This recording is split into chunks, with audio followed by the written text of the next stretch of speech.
আকাশবাণী শিলচর। পৃথিবীর অধিকাংশ দেশই করোনা বা কোভিড-19 এ আক্রান্ত। আমাদের দেশের বিভিন্ন রাজ্যে করোনা থাবা বসিয়েছে। সংক্রমণ ও মৃতের সংখ্যা অহরহ বেড়েই চলেছে। আমাদের রাজ্য আসামেরও বিভিন্ন জেলায় সংক্রমণের সংখ্যা প্রতিদিন বৃদ্ধি পাচ্ছে। বরাক উপত্যকার 3টি জেলায় সংক্রমণ প্রতিরোধে ডাক্তার ও স্বাস্থ্যকর্মীদের নিরলস প্রচেষ্টা অব্যাহত রয়েছে। এছাড়াও প্রশাসনিক স্তরে সরকারি নির্দেশ যথাযথভাবে পালনের জন্য চেষ্টা চালিয়ে যাওয়া হচ্ছে। এবারে শুনবেন এই উপত্যকার বিভিন্ন অঞ্চলে কোভিড-19 এর কর্মসূচির উপর আমাদের একটি প্রতিবেদন। কাছাড় জেলায় সংক্রমণের সংখ্যা কমছে না বাড়ছে তা এখনই বলা মুশকিল। গত কদিনের পরিসংখ্যানে প্রতিদিনই শতাধিক লোক পজিটিভ ধরা পড়েছেন। বুধবার রাত 7টা পর্যন্ত কাছাড় জেলায় 143 জনের রিপোর্ট এসেছে পজিটিভ। এর মধ্যে 134 জনের পজিটিভ এসেছে র্যাপিড টেস্ট থেকেই। এদিন জেলায় 1018 জনকে টেস্ট করা হয়েছে। এদিন শিলচর পুরসভার অধীন 26টি সেন্টারে 318 জনের টেস্ট করা হয়েছে। এর মধ্যে পজিটিভ পাওয়া গেছে 63 জনের। এর মধ্যে 56 জনকে হোম আইসোলেশনে এবং 7 জনকে হাসপাতালে পাঠানো হয়েছে। এদিন 26টির মধ্যে 11টি সেন্টারে কারো পজিটিভ পাওয়া যায়নি। এ খবর জানিয়েছে জেলা স্বাস্থ্য বিভাগ। শিলচর মেডিকেলে গত 24 ঘন্টায় 3 জন কোভিড রোগীর মৃত্যু ঘটেছে। ভর্তি হয়েছেন 10 জন এবং সুস্থ হয়ে বাড়ি ফিরেছেন 23 জন কোভিড রোগী। অপরদিকে অক্সিজেন সাপোর্টে রয়েছেন 45 জন কোভিড রোগী। সংকটজনক অবস্থায় চিকিৎসাধীন রয়েছেন 33 জন। এ সমস্ত ব্যাপারে মেডিকেলের মুখপাত্র ডক্টর ভাস্কর গুপ্ত কি বললেন, চলুন শোনা যাক। গত 24 ঘন্টায় শিলচর মেডিকেল কলেজে 170 জন পেশেন্টকে স্ক্রিন করা হয়েছে, আর ফ্লুইড সোয়াব কালেক্ট হয়েছে 905 জনের। আরটি-পিসিআর টেস্ট করা হয়েছে 1302 জনের। এখন অবধি আমাদের টোটাল আরটি-পিসিআর টেস্ট হয়েছে 87,616 জনের, 19 জনের, 87,619 জনের। আর গত 24 ঘন্টায় পজিটিভ এসছে 44টি স্যাম্পল। এখন অবধি পজিটিভ হয়েছে 4,275টি। আর র্যাপিড অ্যান্টিজেন টেস্ট করা হয়েছে গত 24 ঘন্টায় 125টি, এর ভিতরে 10টি পজিটিভ এসছে।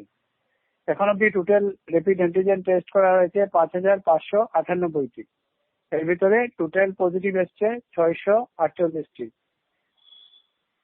গত 24 ঘন্টায় পেশেন্ট ভর্তি হয়েছেন 10 জন আর ছুটি হয়েছেন 23 জন। বর্তমানে ওয়ার্ডে আমাদের আছেন 118 জন পেশেন্ট, আর আইসিইউতে আছেন 16 জন পেশেন্ট। ভেন্টিলেটরে আছেন 2 জন পেশেন্ট, আর আইসিইউ এবং ওয়ার্ড মিলিয়ে 33 জন পেশেন্ট একটু ক্রিটিক্যাল অবস্থায় আছেন। অক্সিজেন সাপোর্টে আমাদের 45 জন পেশেন্ট আছেন। গত 24 ঘন্টায় শিলচর মেডিকেল কলেজের 3 জনের ডেথ হয়েছে, এর ভিতরে 1 জন কাছাড় জেলার আর 2 জন করিমগঞ্জ জেলার।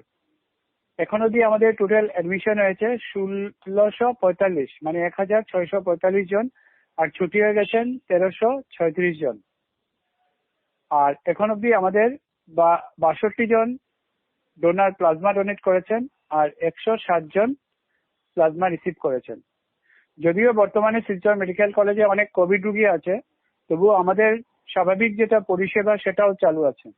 আমাদের এখানে সব বিভাগেরই বহির্বিভাগ এবং ইনডোর সব ফুল ফাংশনিং করছে।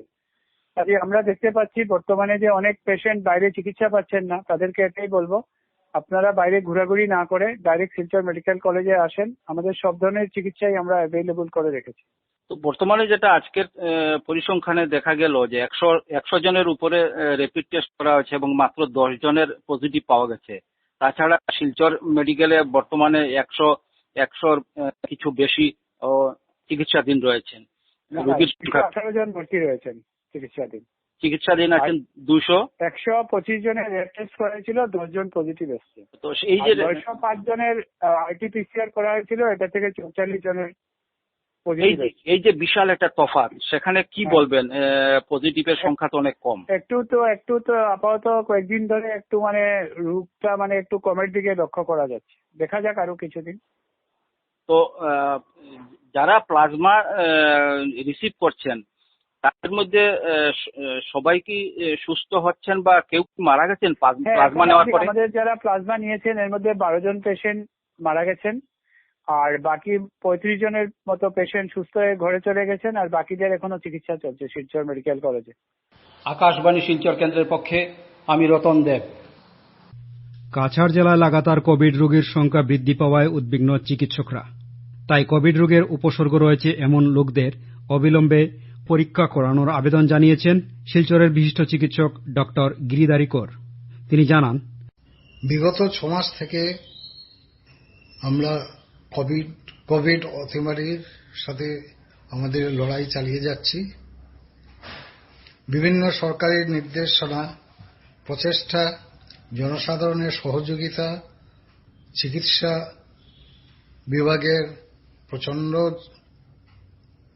আত্মত্যাগ সবকিছু সত্ত্বেও কোভিডের সংখ্যা আমাদের দেশে হু হু করে বেড়েই যাচ্ছে। আমরা আজ পৃথিবীতে 36.5 লক্ষ রোগী নিয়ে তৃতীয় স্থানে আছি। আমাদের আসামেও এই সংখ্যা 1 লক্ষ ছাড়িয়ে গেছে। যদিও রোগী সুস্থ হওয়ার সংখ্যা বাড়ছে, তবুও এত বেশি অ্যাক্টিভ রোগী আছে যে সরকারি স্বাস্থ্য ব্যবস্থা এবং কোনো কোনো ক্ষেত্রে বেসরকারি ব্যবস্থাও প্রচন্ডভাবে চেষ্টা করে যাচ্ছে, কিন্তু এই পরিস্থিতি সামাল দিতে হিমশিম খাচ্ছে। এই অবস্থায় স্বাভাবিকভাবে রোগী বা তাদের অভিভাবকরাও হাসপাতালে রোগী নিয়ে যেতে অনেক সময় ভয় পাচ্ছেন এবং সেজন্য রোগ নির্ণয়ের ক্ষেত্রে একটা অনীহা দেখা যাচ্ছে। সরকার পরিস্থিতি বিবেচনা করে এবং জনসাধারণের অ্যাপিলকে মাথায় রেখে ঘরে থেকে চিকিৎসা বা হোম আইসোলেশনের ব্যবস্থায় রাজি হয়েছে। যদিও আমরা জানি বাড়িতে চিকিৎসা করলে রোগ সংক্রমণের সংখ্যা বাড়ে বা অনেক ধরনের কমপ্লিকেশন বা জটিলতা সৃষ্টি হয়, যেগুলোর সঙ্গে সঙ্গে নির্ণয় করে হাসপাতালে বা ইন্টেনসিভ কেয়ার ইউনিটের চিকিৎসা নিতে অনেক সময় সম্ভব হয় না। তবুও পরিস্থিতি বিবেচনায় সরকার রাজি হয়েছেন এবং আমরাও অনেকে খুশি যে আমরা ঘরে রেখে আমাদের রোগীর চিকিৎসা করতে পারব। সরকার রাজি হয়েছেন কিছু শর্ত সাপেক্ষে। শর্ত তো থাকবেই। এই শর্তগুলো কি একবার ভেবে দেখি। প্রথম শর্ত হল রোগী বা রোগীর অভিভাবককে একটা অঙ্গীকারপত্রে বা কাগজে সই দিতে হবে যে রোগীর সিমটম নেই বা সামান্য সিমটম আছে, কোনো কঠিন কোনো রোগ নেই, এবং এই অঙ্গীকারপত্রে এই চিকিৎসার সময়সীমার মধ্যে কোনো কিছু যদি আনটওয়ার্ড বা হঠাৎ কোনো জটিলতা হয়, সেজন্য দায়ভার রোগীর বা রোগীর পরিবারের লোককেই নিতে হবে। সরকার দায়ী থাকবেন না। যদি আমরা রাজি থাকি অঙ্গীকারপত্রে সই দিতে, তাহলেই আমরা ঘরে বসে চিকিৎসার সুযোগ নিতে পারব। এর মধ্যেও আরও কিছু কন্ডিশন আছে, যেমন আমাদের রোগীর অবস্থা ঘন ঘন আমরা পরীক্ষা করাতে পারব এবং স্বাস্থ্য পরিকল্পনা বিভাগের বিভিন্ন নিয়ম কানুন আমরা পালন করব এবং সর্বপ্রকার সহযোগিতা করব বলে আমরা অঙ্গীকারপত্রে সই দিতে হবে। 2 নম্বর কন্ডিশন হল বাড়িতে কোনো 60 বছর বা তার বেশি বয়সের লোক থাকতে পারবেন না, কোনো গর্ভবতী মহিলা থাকবেন না, যাদের মারাত্মক রোগ যেমন ক্যান্সার রোগী যারা কেমোথেরাপি নিচ্ছেন, বা যাদের অন্যান্য সিরিয়াস রোগ যেমন অর্গান ট্রান্সপ্লান্ট হয়েছে, যারা diabetes, heart disease, liver, lung এবং কিডনি ডিজিজে ভুগছেন, বা যারা অনেক দিন থেকে স্টেরয়েড নিচ্ছেন হাই ডোজে, ওদের বাড়িতে কোনো হোম আইসোলেশনের ব্যবস্থা করা যাবে না। হোম আইসোলেশনের শুরুর দিন থেকে 4র্থ দিনের মাথায় বাড়ির সব সভ্যদের বা সবাইকে কোভিড সেন্টারে গিয়ে ওদের কোভিড টেস্ট করাতে হবে। এই 4 দিনের মধ্যে যদি কেউ কোনো ধরনের রোগের লক্ষণ ডেভেলপ করেন বা লক্ষণে ভুগেন, তাহলে ওনাকে 4 দিনের আগেও গিয়ে পরীক্ষা করতে হবে। রোগীর জন্য একটা আলাদা টয়লেট থাকা, একটা আলাদা কোঠার ব্যবস্থা করতে হবে। সেই কোঠা যেখানে মুক্ত হাওয়া বা বাতাস চলাচল করতে পারে সেরকম ঘর হতে হবে, এবং সেখানে রোগী হোম আইসোলেশনে একা থাকবেন। পুরো বাড়িটাকে 14 দিনের জন্য সংরক্ষিত এলাকা বলে ঘোষণা করা হবে।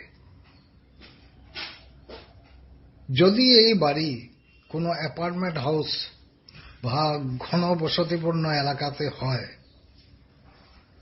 তাহলে মনে রাখতে হবে যে যদি কোনো প্রতিবেশী কোনো ভ্যালিড, যেটা অকারণে হতে হবে না, কোনো কারণ দেখিয়ে যদি কোনো ধরনের উনি আপত্তি জানান, তাহলে কিন্তু আমাদের রোগীকে সঙ্গে সঙ্গে হাসপাতালে স্থানান্তরিত করতে হবে। পুরো এই হোম আইসোলেশনের পিরিয়ডে চিকিৎসা দেওয়ার জন্য কোনো চিকিৎসক বা অন্য কেয়ার গিভার থাকতে হবে, যিনি নিজে উপস্থিত থেকে অথবা টেলিমেডিসিনের বা ভিডিও লিঙ্ক করে রোগীকে মনিটর করতে পারবেন এবং স্বাস্থ্য বিভাগের সঙ্গে যোগাযোগ করার মতো ব্যবস্থা থাকবে ওনার। এই সময়কালে রোগী বা রোগীর পরিবারের অন্যান্যরা সেই ডাক্তারের সর্বপ্রকার পরামর্শ বিনা অজুহাত দেখিয়ে মানতে হবে। সে ওষুধপত্র হোক অথবা ঘরের হাইজিন নিয়ে হোক অথবা সামাজিক দূরত্ব বা অন্যান্য বিষয় নিয়ে হোক, তো ডাক্তার যা নির্দেশ দিবেন বাড়ির সবার সেই নির্দেশ মানতে হবে। প্রত্যেক রোগীর বাড়িতে রোগীকে একটা ফিঙ্গার টিপ পালস অক্সিমিটার ও একটা থার্মোমিটার রাখতে হবে, এবং অক্সিজেন স্যাচুরেশন ও টেম্পারেচার বা ঘরের শরীরের তাপ নিয়মিত মাপতে হবে। নাড়ির গতি বা পালস রেট নিয়মিত মাপতে হবে, এবং এগুলো 2 ঘন্টা পর পর লিপিবদ্ধ করে বা রেকর্ড করে রাখতে হবে। যদি অক্সিজেন স্যাচুরেশন 95% নিচে, 95% নিচে নেমে যায়, তাহলে রোগীকে হাসপাতালে স্থানান্তর করার চিন্তা করতে হবে। যেহেতু সরকারি অ্যাম্বুলেন্স ব্যবস্থা এই অতিমারীর দিনে সরকারি হাসপাতালের রোগীর আনা নেওয়া এবং অন্যান্য কাজে সবসময় ব্যস্ত থাকে, তো আমরা যখন হোম আইসোলেশনে যাব তখনই অঙ্গীকার করতে হবে যে আমাদের নিজস্ব একটা গাড়ির ব্যবস্থা থাকবে 24 ঘন্টা, এবং যখন প্রয়োজন হবে আমরা সেই গাড়ির ব্যবহার করব, এবং যখন হাসপাতালে রোগীকে স্থানান্তরিত করতে হবে তখন আমাদের নিজস্ব পরিবহন ব্যবস্থা বা গাড়ির ব্যবস্থা করেই করতে হবে। রোগী বা অভিভাবক কোনো বেসরকারি সেবা কেন্দ্রেও রোগী নিয়ে যেতে পারেন অথবা সরকারি হাসপাতালেও নিয়ে যেতে পারেন। 14 দিন হোম আইসোলেশনে যদি থাকার সময় কোনো ধরনের জটিলতা না দেখা দেয় এবং রোগী সম্পূর্ণ সুস্থ ফিল করেন, তাহলে স্টেট ডিসচার্জ বোর্ডের সঙ্গে আলোচনা করে উনি ছুটি নিয়ে নিতে পারবেন।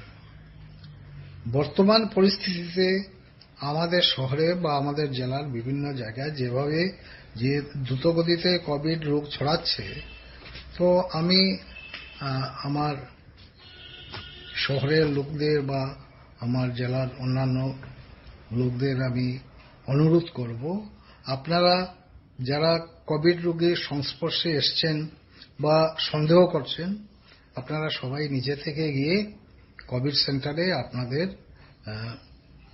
কোভিড টেস্ট করিয়ে নিন।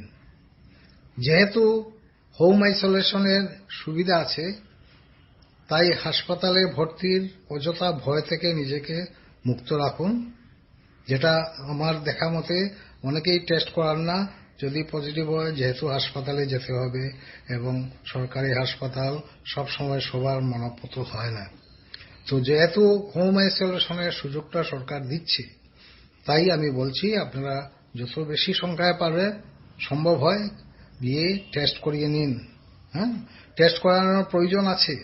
আপনাদের ঘরে যারা শিশু বা বয়স্ক ব্যক্তি আছে বা যারা অন্যান্য জটিল রোগে ভুগছেন, ওদের ক্ষেত্রে যেহেতু রোগটা মারণ রোগ হতে পারে, সেই জন্য ওদের বাঁচাতে হলে, ওদের থেকে সংক্রমণ থেকে বাঁচাতে হলে আপনাদের নিজেদের সবাইকে গিয়ে নিজের থেকে কোভিড টেস্ট করিয়ে দেওয়া উচিত।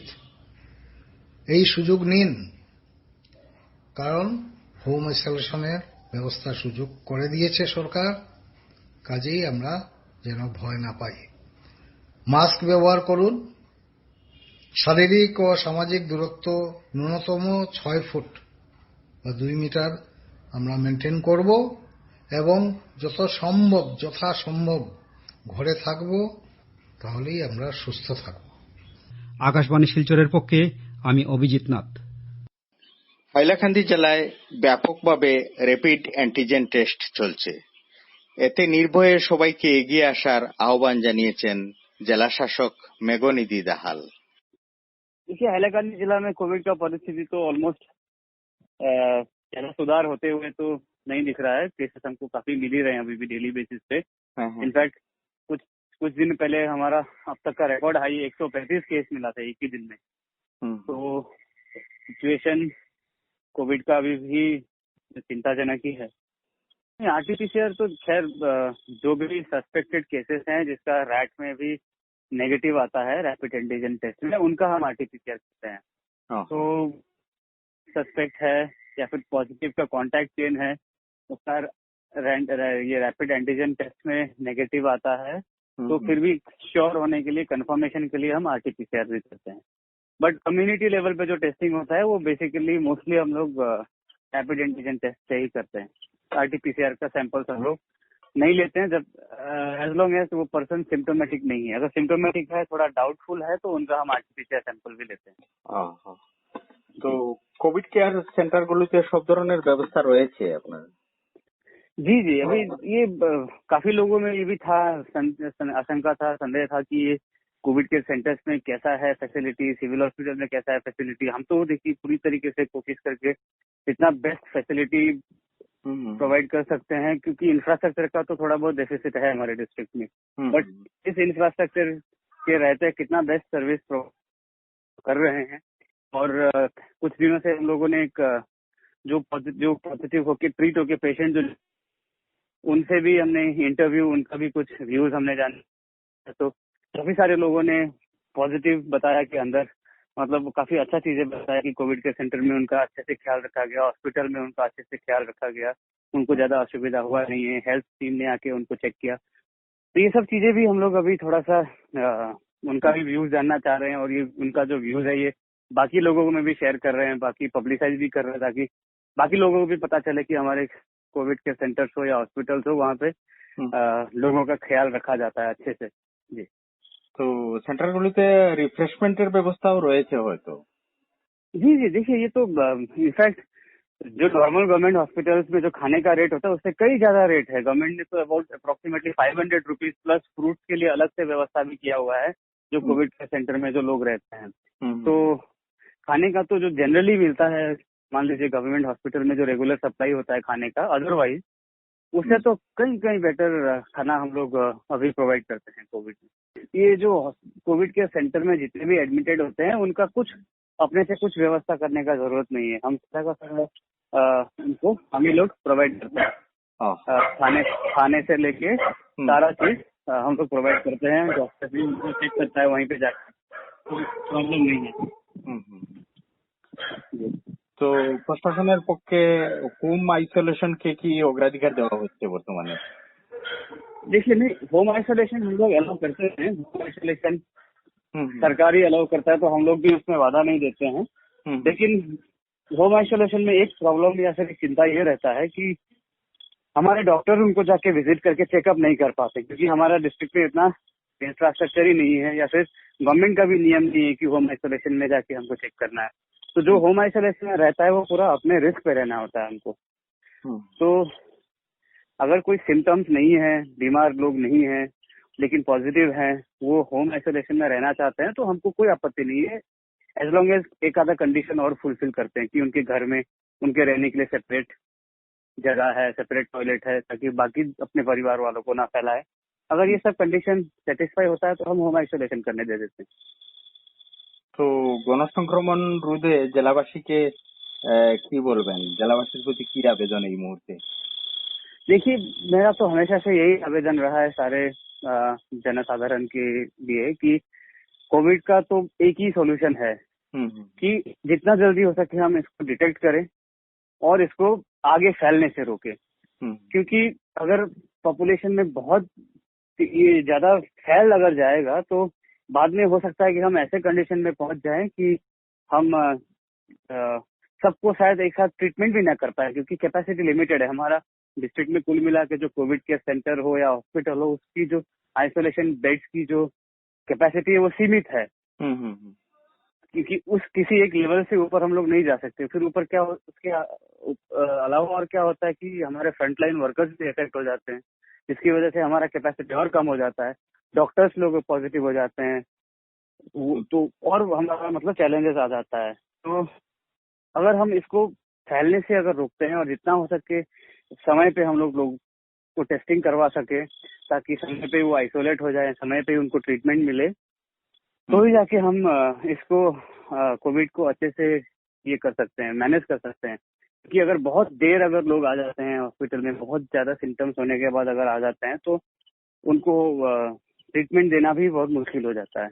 और ऐसे काफी सारे केसेस हमको मिले हैं जहाँ पे लोग हॉस्पिटल में पहुंचने के कुछ देर बाद ही उनका निधन हो गया।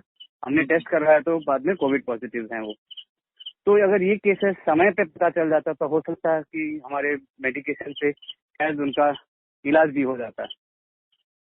तो यही मेरा सबसे अनुरोध है कि देखिए, आप नौजवान होंगे, आपको लगता होगा कि आपको कोई सिम्टम नहीं है, घूमते फिरते, लेकिन जो आपके घर में बैठे हुए जो बुजुर्ग लोग हैं या फिर जो वल्नरेबल लोग हैं, वो बहुत ज्यादा रिस्क में हैं। तो आपको टेस्टिंग करवा लेना चाहिए खुद को। अगर आपको सिम्टम्स भी नहीं है और आपका ये है, आपका जो वर्क प्रोफाइल ऐसा है, या फिर आपका काम में अगर आपको बहुत ज्यादा जगह पे घूमना फिरना पड़ता है, आपकी दुकान है, बहुत सारे लोगों से अगर मिलना जुलना पड़ता है, तो अगर आपका सिम्टम्स नहीं भी है फिर भी आपको टेस्टिंग करवा लेना चाहिए, क्योंकि आप अपने परिवार में किसी और लोगों को फैलाने से रोक सकते हैं इस चीज को। तो अगर सिम्टम्स हैं तो डेफिनेटली, अगर किसी को भी सिम्टम्स हैं तब तो इसमें चांस बिल्कुल ही नहीं लेना चाहिए। क्योंकि देखिए, इसका सिम्टम्स बहुत साधारण से सिम्टम्स है। हमको लगता है कि नॉर्मल सर्दी खांसी बुखार है, ऐसा हमको महसूस होता है बहुत, क्योंकि सिम्टम्स बहुत साधारण और हम इसको नेग्लेक्ट कर देते हैं। लेकिन अचानक से तबीयत खराब हो जाता है और तब बहुत भीड़ हो जाती है। হাইলাকান্দি থেকে আকাশবাণীর পক্ষে জসিম উদ্দিন লস্কর। হাইলাকান্দি জেলার আজ সর্বশেষ করোনা পরিস্থিতি আমাদের সামনে তুলে ধরলেন হাইলাকান্দি জেলা তথ্য ও জনসংযোগ আধিকারিক তথা কোভিড নোডাল অফিসার সাবির নিসাত। তিনি জানালেন, हाईलाकंदी जिला में यानी आज वेडनेसडे को 29 पॉजिटिव केसेस हुए हैं। 549 नेगेटिव था और 29 पॉजिटिव, और 29 पॉजिटिव के तहत हम डेथ है 15, और अब सब मिला करके हम लोग को हाईलाकंदी जिला में डेथ अभी 1240 हो गया, और पॉजिटिव केसेस हैं एज ऑफ नाउ 2423, और आज भी 35 पेशेंट्स को रिलीज कर दिया गया हॉस्पिटल से। तो सब मिला करके 1891 केसेस हुए हैं, सॉरी डिस्चार्ज हुए 1891, और अभी एक्टिव केसेस है 516, और होम आइसोलेशन में है अभी 160, और अभी हम लोग अब तक 22,108 हम लोग स्वाब सैंपल लिए हैं, और उनमें से 18,490 नेगेटिव और 1,555 रिजल्ट अभी आना बाकी है। तो हम लोग को अभी जिला में देखिए आरटीपीसीआर के ऊपर हम लोग ज्यादा जोर दे रहे हैं, आरटीपीसीआर, क्योंकि रिजल्ट नतीजा जल्दी आ जाते हैं और immediately we can isolate the positive cases. तो यही से हम लोग मतलब ये पॉजिटिव केसेस को रोक सकते हैं और कम्युनिटी ट्रांसमिशन ना हो, तो आरटीपीसीआर के ऊपर डिस्ट्रिक्ट एडमिनिस्ट्रेशन ज्यादा जोर दे रहे हैं, स्ट्रेस दे रहे हैं। मतलब अभी तो देखिए आप 22,632 हम लोग अब तक लिए हैं आरटीपीसीआर, और रैट है अभी 28,688। तो सब मिला करके अभी हाइलाकांडी जिला में हो गया 51,050 हम लोग टोटल स्वैब सैंपल्स लिए हैं अंडर आरटीपीसीआर एंड रैट। और अब आज देखिए लॉकडाउन चल रहे हैं आज, और ये आज हम लोगों ने 825 सैंपल्स लिए हैं। तो उनके तहत है 254 आरटीपीसीआर एंड 571 रैट। तो कल हम लोग क्या कर रहे हैं, कल हम लोग वार्ड में हाइलाकांडी जिला में आप जानते हैं ये जिला में ये वार्ड जो है म्यूनिसिपल थी, तो यहाँ पे केसेस भी हुए हैं काफी। तो हम लोग कल वार्ड वाइज हम लोग अवेयरनेस बिल्ड अप कर रहे हैं और मार्किंग वगैरह भी होंगे सुबह से लेकर के कल 8:30 बजे से होंगे, और ये 5 बजे तक ये स्वैब सैंपल लिया जाएगा वार्ड्स में, सभी वार्ड में हाइलाकांडी म्यूनिसिपल बोर्ड के अंदर। तो यही है। और दूसरी बात है हम लोग बाकी जगह पे भी हम लोग कर रहे हैं, जैसे मार्केट प्लेसेस है, गोडाउन जो कॉमर्शियल एरियाज है, वहीं पर भी हम लोग मतलब अवेयरनेस बिल्ड अप करने थोड़ा कोशिश कर रहे हैं। पर भी अभी आगे से अच्छा है तब भी ज्यादा लोग आए और ज्यादा स्वैब करवाएं, क्योंकि अभी तक तो असम गवर्नमेंट ने ये फ्री ऑफ कॉस्ट दिया हुआ है, और ये हम लोग को अपॉर्चुनिटी हम लोग को लेना चाहिए। देखिए अब बाहर में तो वैसा नहीं है, दूसरा स्टेट या डिस्ट्रिक्ट में तो मतलब आसाम को छोड़ के वहाँ पे तो मतलब रैट की वजह से भी मतलब चार्जिंग लेते हैं, कुछ लेते हैं। तो हम लोग को तो फ्री ऑफ कॉस्ट है, तो ये अपॉर्चुनिटी हम लोग को लेना चाहिए। और दूसरी बात है ज्यादा हम लोग रेट करवाएंगे तो ज्यादा हम लोग मतलब केसेस उभर के आएंगे और हम लोग आइसोलेट भी कर सकते हैं। तो that is the best way to prevent community transmission. तो और एक अच्छा खबर है आज जिसकी हाइलाकांडी से निजी दाहाल ने आज बता रहे थे, मतलब ये है हम लोग को एसके रॉय सिविल हॉस्पिटल में फंक्शनल आईसीयू हो जाएंगे। तो ये बड़ा खबर है हम लोग के लिए, तो क्योंकि ये अब तक एसके रॉय सिविल हॉस्पिटल तो मतलब वेंटिलेटर वगैरह आईसीयू फैसिलिटी या वेंटिलेटर नहीं है। तो हम लोग अभी 1-2 दिन के अंदर ये वेंटिलेटर और आईसीयू फैसिलिटी हो जाना चाहिए। जी 5 to 6 बेड्स अभी फिलहाल तो होंगे, ये मतलब वेंटिलेटर वगैरह रहेंगे, मतलब आईसीयू। ये बड़ा खबर है हम लोग के डिस्ट्रिक्ट के लिए। देखिए अब अरेंजमेंट काफी अच्छा सुधर गया है, अरेंजमेंट किया गया है कोविड केयर सेंटर्स में। अभी मतलब ये फिलहाल डीसी खुद मॉनिटरिंग कर रहे हैं। और दूसरी बात है अरेंजमेंट भी आप देखिए बेड जो है मतलब नया बेडशीट वगैरह देते रहते हैं, पिलो वगैरह। और दूसरी बात है फूड भी काफी अच्छा हो गया, मतलब is of very good standard. और ये है हम लोग को किचन में खुद बनाया जाता है, unlike earlier in the past. तो आगे में हम लोग कैटरिंग को दे देते थे और काफी कॉम्प्लेन्स भी थे तभी। अभी तो कॉम्प्लेन्स फिलहाल तो नहीं है, और फूड काफी अच्छा फूड हम लोग दे रहे हैं, मतलब गरम गरम खाना दे रहे हैं। और डीसी सर खुद मतलब ये मॉनिटरिंग कर रहे हैं। यहाँ पे ये कोविड केयर सेंटर्स के नजदीक ही हम लोग ये किचन वगैरह किया है, जैसे लोगों को गरम गरम खाना मिले और क्वांटिटी भी अच्छा मिल रहा है, मतलब। तो इसमें अभी देखिए कोई कॉम्प्लेन्स वगैरह नहीं है।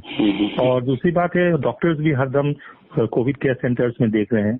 और फिलहाल वहाँ पे तो एम्बुलेंस डॉक्टर्स भी है, 24/7 नर्सेज है। तो मतलब लोग ज्यादा आना चाहिए कोविड केयर सेंटर्स में। हम लोग को पॉजिटिव देखिए, हम लोग की तरफ से एडमिनिस्ट्रेशन की तरफ से पॉजिटिव हम लोग जो भी है फीडबैक लोगों से दे रहे हैं। हम लोग फीडबैक जो कोविड केयर सेंटर्स में ठहरे हुए थे उन लोगों ने जब डिस्चार्ज के समय यही बताया कोविड केयर सेंटर्स में अरेंजमेंट जो डिस्ट्रिक्ट एडमिनिस्ट्रेशन ने किया है काफी बेहतर है, काफी अच्छा है। तो ये feedback we are getting from the कोविड-19 पेशेंट्स जो मतलब कोविड केयर सेंटर्स में थे। तो मतलब यही है। तो we are all along trying to build awareness. देखिए कोई डरने का सवाल ही नहीं है, आप जाइए बेफिक्र जाकर के आपका मतलब ये कीजिए, रैट कीजिए। और दूसरी बात है अगर पॉजिटिव निकला तो चिंता का विषय नहीं है, क्योंकि you will be taken every care of at covid care centres. तो डरने का कोई सवाल ही नहीं, there shouldn't be any apprehension. ज्यादा लोग आए और हम लोग को अगर जिला को हम लोग मतलब if you want to make it covid free, जिला को हम लोग कोविड मुक्त कर सकते हैं, तो एक ही तरीका है, we should go in for rat test. Akashvani Silchar কেন্দ্রের পক্ষে অনির্বাণ জ্যোতি গুপ্ত। বরাক উপত্যকার অন্যান্য জেলার সাথে সীমান্ত জেলা করিমগঞ্জে প্রতিদিন সংক্রমণ বেড়েই চলেছে। করিমগঞ্জ জেলায় আজ নতুন করে 65 জন আক্রান্তকে নিয়ে জেলায় মোট সংক্রমণের সংখ্যা দাঁড়িয়েছে 2486। করিমগঞ্জের কোভিড সংক্রমণ রোধে জেলা স্বাস্থ্য ও প্রশাসনের বিভিন্ন কাজের উল্লেখ করে জেলা তথ্য ও জনসংযোগ আধিকারিক সাজ্জাদুল হক চৌধুরী আজ আমাদের জানালেন, বরাক উপত্যকা ব্যাপী চলতি পর্যায়ের লকডাউনের 7ম দিনে আজ করিমগঞ্জ জেলায় কোভিড আক্রান্তের গ্রাফ নিম্নমুখী না হয়েও আক্রান্তের সংখ্যা 2500-এর দোরগোড়ায় পৌঁছে গেল। সর্বমোট জেলায় পর্যন্ত 2485 জন আক্রান্ত হলেন। আজ বুধবার করিমগঞ্জ জেলায় 64 জনের কোভিড পজিটিভ ধরা পড়ে। এর মধ্যে র্যাপিড অ্যান্টিজেন টেস্টে 43 জন এবং লালারসে 21 জন পজিটিভ শনাক্ত হন। আজ মোট 832 জনকে র্যাপিড টেস্ট এবং 57 জনকে লালারসে টেস্ট করা হয়। আজ 37 জনকে সুস্থ করে তোলা হয়েছে, ফলে জেলায় পর্যন্ত 2485 জন কোভিডে আক্রান্ত হলেন এবং 1580 জন সুস্থ হয়ে বাড়ি ফিরলেন। এদিকে স্বাস্থ্য বিভাগ থেকে স্বেচ্ছায় কোভিড টেস্ট করিয়ে নিতে বারবার আবেদন জানানো হচ্ছে। জেলার হাসপাতালগুলি এবং করিমগঞ্জ কোভিড ট্রিটমেন্ট সেন্টার অর্থাৎ সিভিল হাসপাতালে এই টেস্টের সুযোগ রয়েছে। প্রতিদিন সকাল 10টা থেকে 3টে পর্যন্ত টেস্ট করা হচ্ছে। 10টা থেকে 12টা পর্যন্ত রেজিস্ট্রেশন করা হচ্ছে। এদিকে স্বাস্থ্য বিভাগ থেকে জানানো হয়েছে যে অনেক ক্ষেত্রে দেখা যাচ্ছে জ্বর নিয়ে বাড়িতেই বসে আছেন অনেক রোগী। এক্ষেত্রে রোগীর জটিলতা বেড়ে যাওয়ার পর অনেকেই হাসপাতালে আসছেন, ফলে চিকিৎসা ক্ষেত্রে ব্যাগ পেতে হচ্ছে। রোগীর চিকিৎসায় ব্যাগ পেতে হচ্ছে, রোগীকে উন্নত চিকিৎসার জন্য মেডিকেল রেফার করতে হচ্ছে। তাই জনসাধারণকে রোগ জটিল হওয়ার আগেই কোভিড টেস্ট করিয়ে নিতে আবেদন জানানো হচ্ছে। এদিকে শিক্ষকদেরও জেলা জুড়ে কোভিড টেস্ট অব্যাহত রয়েছে। প্রশাসন থেকে কোভিড সম্পর্কে সচেতনতা জাগ্রত করার প্রয়াস সমগ্র জেলা জুড়ে বুধবারও অব্যাহত রয়েছে।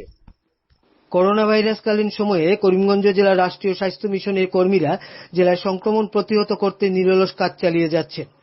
জেলা রাষ্ট্রীয় স্বাস্থ্য মিশনের অধীন ভ্রাম্যমাণ চিকিৎসা সেবা জেলাতে ভাইরাসকালীন সময়ে তারা বিভিন্ন কাজ করে যাচ্ছেন। আজ এ নিয়ে মোবাইল ইউনিটের চিকিৎসক ডক্টর বিপ্রজিৎ মালাকার আমাদেরকে দেওয়া এক সাক্ষাৎকারে জানালেন, HLFPPT মানে Hindustan latex family planning promotion trust এর আন্ডারে বরাক বেলতে টোটাল 17টা MMU মানে মোবাইল মেডিকেল ইউনিট আছে। মোবাইল মেডিকেল ইউনিট মানে ভ্রাম্যমাণ চিকিৎসালয়। এখন ভ্রাম্যমাণ আর চিকিৎসালয়, ভ্রাম্যমাণ মানে নর্মালি কি হয়, হসপিটাল লোকালাইজড এরিয়াতে থাকে, পেশেন্টগুলো রিমোট এরিয়া থেকে হসপিটালে আসে। কিন্তু আমরা কি করি, আমাদের এই হসপিটালটাই লোকালাইজড নয়, আমরা ওই যে এরিয়া পেশেন্ট দেখতে হবে ওই এরিয়াতেই হসপিটালটা নিয়ে যাই। যেমন টি গার্ডেন এরিয়াতে আমরা গার্ডেন এরিয়া প্লাস গার্ডেন এরিয়ার লেবার লাইন এরিয়াতেও আমরা আমাদের হসপিটালটা নিয়ে যাই। এখন যেহেতু মেডিকেল ইউনিট মানে চিকিৎসালয়, মিনি হসপিটাল, তাই প্রত্যেকটা ইউনিটে কি হয়, আমাদের একজন ডক্টর, 2 জন সিস্টার, একজন ল্যাব টেকনিশিয়ান, একজন ফার্মাসিস্ট থাকেন।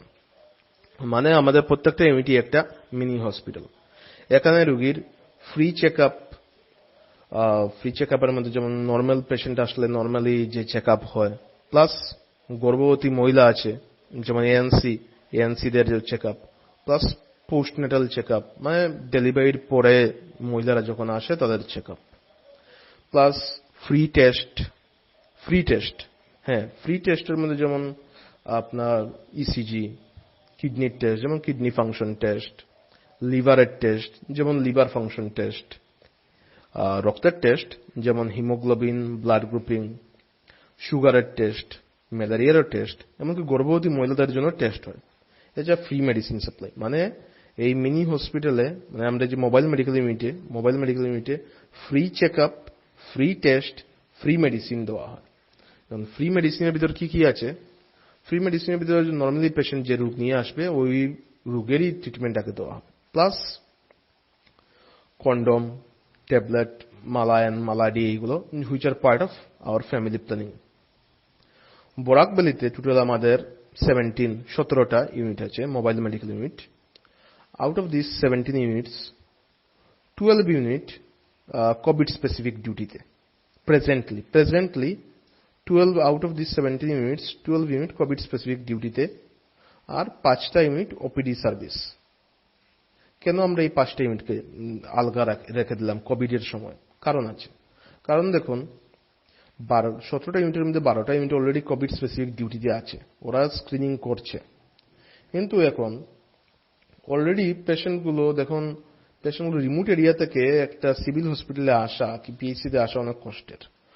ওই কষ্টটা আরো বেশি হয় যদি পেশেন্টটা গর্ভবতী মহিলা হয়, এএনসি কেস। তার উপর ছোট বাচ্চার যদি কোনো প্রবলেম হয়, এই ঝড় তুফানের দিন বাচ্চার পিডিয়া কেস এইগুলা প্রবলেম আছে, মানে মুভ করা সিভিল হসপিটালে কি পিএইচসি তে নিয়ে যাওয়া। ইমার্জেন্সি কেস, হ্যাঁ অনেক সময় লং ডিস্টেন্স থাকলে ইমার্জেন্সি কেস বাঁচানো অনেক কষ্ট হয়ে যায়।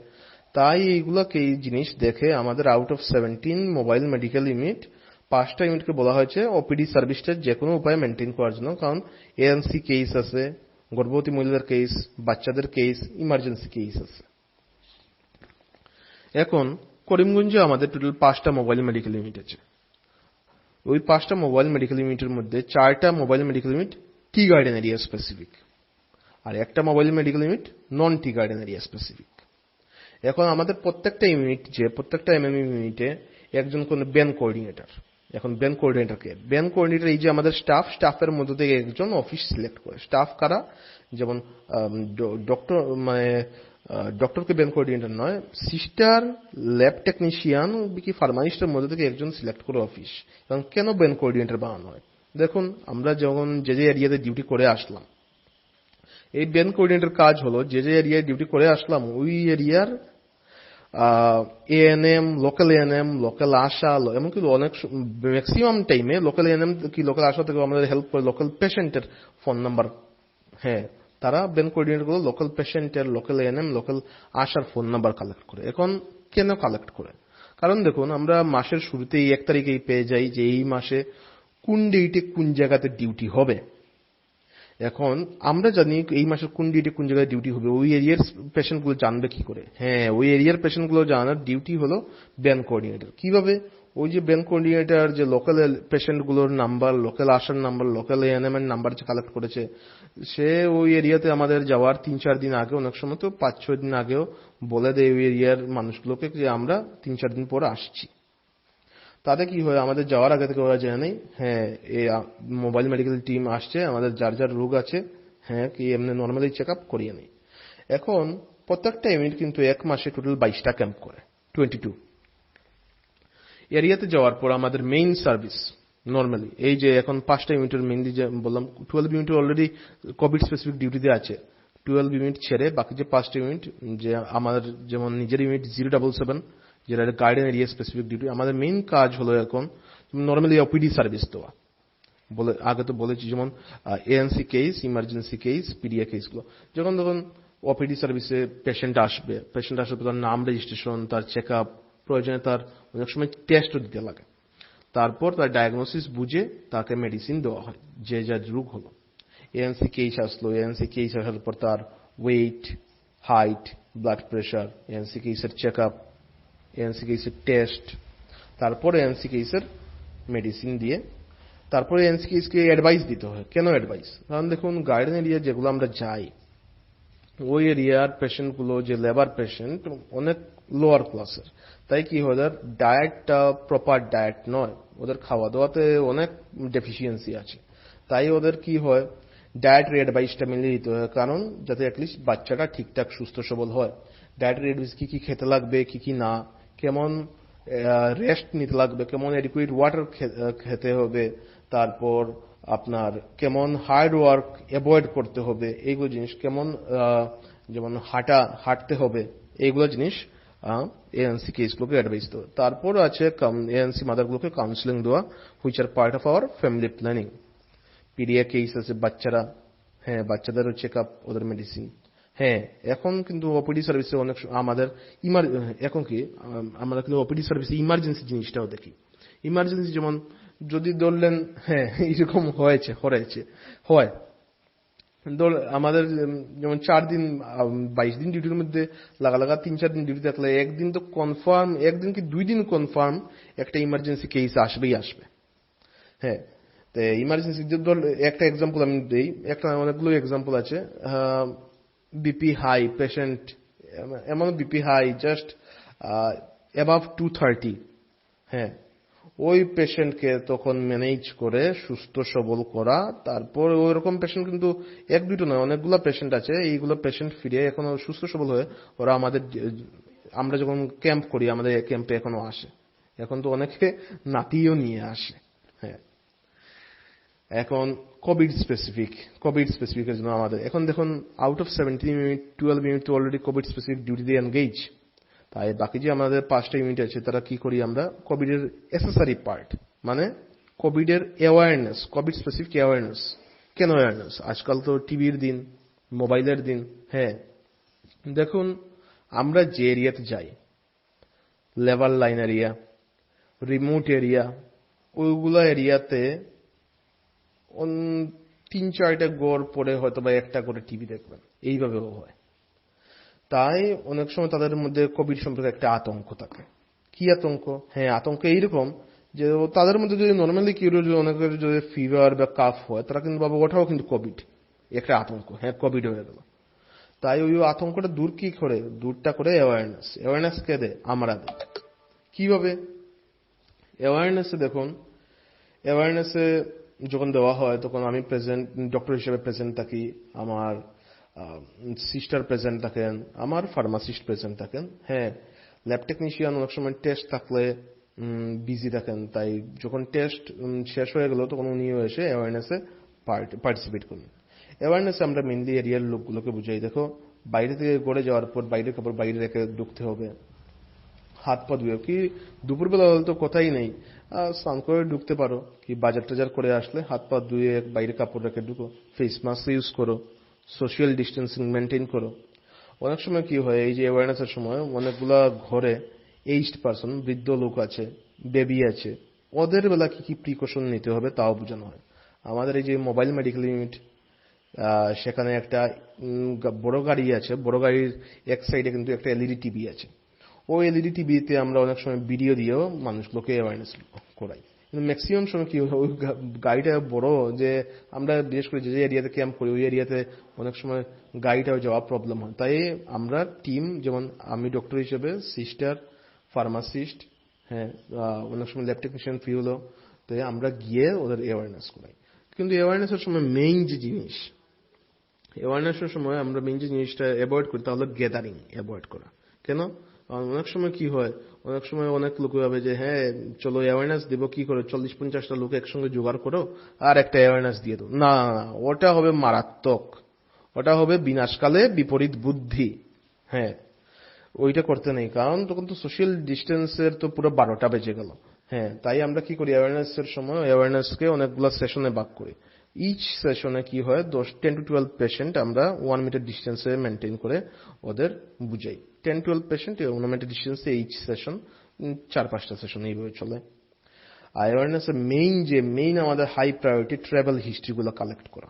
ট্রাভেল হিস্ট্রি কাদের? যেগুলো কেস, যেগুলো নর্মাল মানুষ এসেছে ট্রাভেল করে, তাদেরকে দেখুন অনেক সময় কি হয় ট্রাভেল হিস্ট্রি নিয়ে মানুষ আসার পর বাগানের মানুষরা ভাবে যে ট্রাভেল করে এসেছে তাই ওদের কোভিড হয়ে গেছে, তাই ওরা আমাদের কাছ থেকে ডরিয়ে খবর লুকিয়ে নেয়। তাই আমাদের ওদেরকে বোঝাতে হয়, দেখো লোকালে তোমারই ক্ষতি, আমাদের বলো, আমরা ওর মানে তোর হিস্ট্রি, ওই পেশেন্টের তখন ট্রাভেল হিস্ট্রি কালেক্ট করে আমরা আমাদের অফিসের থ্রুতে এনএইচএম কে ইনফর্ম করি, তারপর সুইটেবল সোয়াব কালেকশন হয়। এখন যে মেইন যে জিনিস আমরা এর সঙ্গে করি তা হলো হোম ভিজিট। হোম ভিজিটের পারপাস 2টা। দেখুন ইমার্জেন্সি কেস কি এইজড পেশেন্ট, বৃদ্ধ লোক, অনেক সময় আমরা বলছি আমরা মোবাইল মেডিকেল ইউনিট মানে ভ্রাম্যমান, এখানে হসপিটালটা লোকালাইজ নয়, আমরা নিয়ে যাই রুগীর কাছে। তাই অনেক সময় কি হয় এইগুলা বৃদ্ধ মানুষ কি ইমার্জেন্সি গুলা পেশেন্টের আসতে ওষুধগুলো আমরা গিয়ে দেখি।